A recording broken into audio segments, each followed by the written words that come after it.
और उत्तर प्रदेश में तो समाजवादी पार्टी ने तो नीचता की हद ही पार कर दी कि जिस प्रकार से निर्दोष राम भक्तों के ऊपर गोलियां चलाई, निर्मम हत्याकांड वहां के ऊपर देखा। शायद आज भी अयोध्या ने, मुझे लगता है कि देश भर के जेहन से वो निकला नहीं है। जिन्होंने राम भक्तों को निर्मम हत्या कराने के बाद आज तक माफ़ी नहीं मांगी है, उनको अयोध्या मंदिर के शुभारंभ के समय ना बुलाया जाए, और बुलाना अगर धोखे से अगर आ भी जाए तो मंदिर में इनका प्रवेश निषेध कर दिया जाए। जब तक यह लोग माफ़ी ना मांगे, भविष्य में इनके मंदिर आने के लिए बैन कर दिया जाए। गरीबों की जमीन पर कब्जा करें और लेखपालों को पीटने वाले अगर इस तरीके का बयान देंगे कि ईश्वर के स्थान पर न जाएं, तो ये तो कोई जनता बर्दाश्त नहीं कर सकती। अयोध्या में एक तरफ जहां श्री राम का भव्य मंदिर बनकर तैयार हो रहा है, तो वहीं आस्था के साथ साथ राजनीति भी तेज होती नजर आ रही है। 22 जनवरी को प्रधानमंत्री नरेंद्र मोदी के हाथों प्राण प्रतिष्ठा का कार्यक्रम होना है। इसी बीच कन्नौज लोकसभा सीट से बीजेपी सांसद सुब्रत पाठक ने समाजवादी पार्टी को घेरते हुए एक बड़ी बात कह दी है। सुब्रत पाठक ने कहा है कि समाजवादी पार्टी जब तक माफी न मांगे, उन्हें राम मंदिर आने से बैन कर देना चाहिए। उन्होंने इस मामले पर राम मंदिर ट्रस्ट को एक पत्र भी लिखा। वहीं इस मामले पर सपा की तरफ से भी कड़ी प्रतिक्रिया सामने आई है। सपा के राष्ट्रीय महासचिव शिवपाल सिंह यादव ने भी सुब्रत पाठक के इस बयान पर पलटवार किया है। दरअसल सुब्रत पाठक ने राम मंदिर के उद्घाटन में शामिल होने की इच्छा रखने वाले राजनीतिक दलों पर जवाब देते हुए कांग्रेस और सपा पर निशाना साधा था।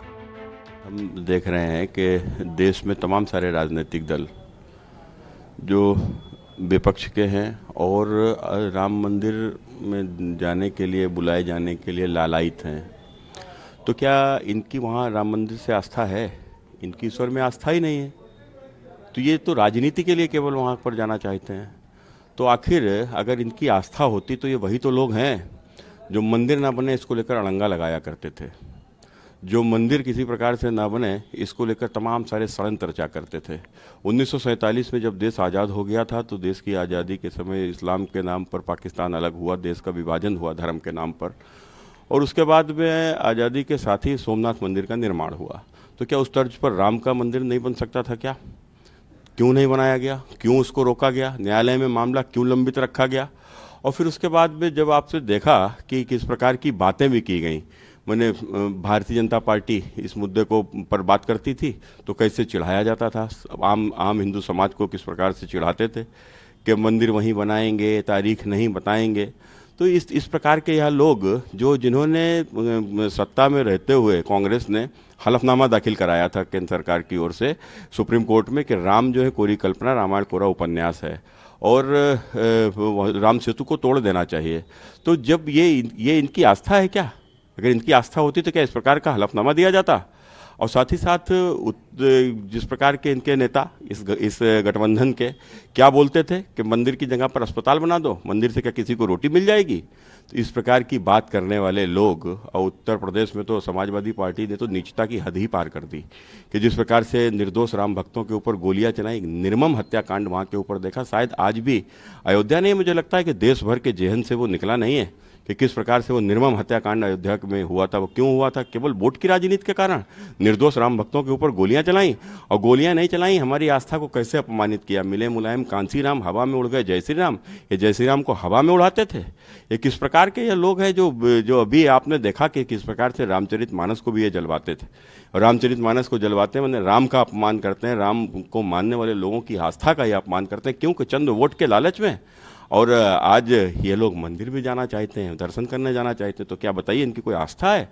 आज तक समाजवादी पार्टी ने उस हत्याकांड के लिए माफ़ी नहीं मांगी है, और माफ़ी मांगना तो छोड़ दो, बल्कि ये और कहा है गर्व के साथ में कि हाँ हमने चलवाई थी गोली, ज़रूरत पड़ती तो और गोली चलवाते। अब ये लोग मंदिर जाना चाहते हैं। इसलिए मैंने वहाँ के ऊपर राम मंदिर ट्रस्ट से मैंने ये आग्रह किया है, निवेदन किया है कि आप देश भर से, दुनिया भर से किसी को भी बुलाइए, जिसकी राम में आस्था हो आप उसको बुलाइए, चाहे वो किसी समाज का हो, संप्रदाय का हो, वो दूसरे धर्म का भी है तो आप चलेगा। लेकिन कम से कम वह लोग जिन्होंने राम भक्तों को निर्मम हत्या कराने के बाद आज तक माफ़ी नहीं मांगी है, उनको अयोध्या मंदिर के शुभारंभ के समय ना बुलाया जाए, और बुलाना अगर धोखे से अगर आ भी जाए तो मंदिर में इनका प्रवेश निषेध कर दिया जाए। जब तक यह लोग माफ़ी ना मांगे, भविष्य में इनके मंदिर आने के लिए बैन कर दिया जाए। मैं अयोध्या की जनता से भी आग्रह करता हूँ कि मंदिर तो छोड़ो, इनको अयोध्या में भी नहीं घुसने देना चाहिए। उन्होंने कहा कि कांग्रेस ने राम को काल्पनिक बताया था, साथ ही सपा ने मामले पर नीचता की हदें पार कर दी थी, तो उन्होंने सपा पर प्रतिबंध लगाने की बात कह दी। इस बात को लेकर जब शिवपाल यादव से सवाल पूछा गया तो सुनिए उन्होंने क्या कुछ कहा। कन्नौज के सांसद ने कहा है कि समाजवादी पार्टी के लोगों को न बुलाया जाए अयोध्या में राम मंदिर के उद्घाटन पर, क्योंकि समाजवादियों ने कार सेवकों पर गोलियां चलवाई। देखिए, गरीबों की जमीन पर कब्जा करने और लेखपालों को पीटने वाले अगर इस तरीके का बयान देंगे कि ईश्वर के स्थान पर न जाएं, तो ये तो कोई जनता बर्दाश्त नहीं कर सकती। तो शिवपाल यादव ने भी सुब्रत पाठक की बात पर करारा पलटवार किया है। राम मंदिर के उद्घाटन की तारीख करीब आते ही सियासत भी तेज होती नजर आ रही है। बहरहाल प्रदेश की जनता को इंतजार अब उस दिन का है जब श्री राम लला 22 जनवरी को भव्य मंदिर में विराजमान होंगे। इटावा से अमित तिवारी की रिपोर्ट, यूपी तक।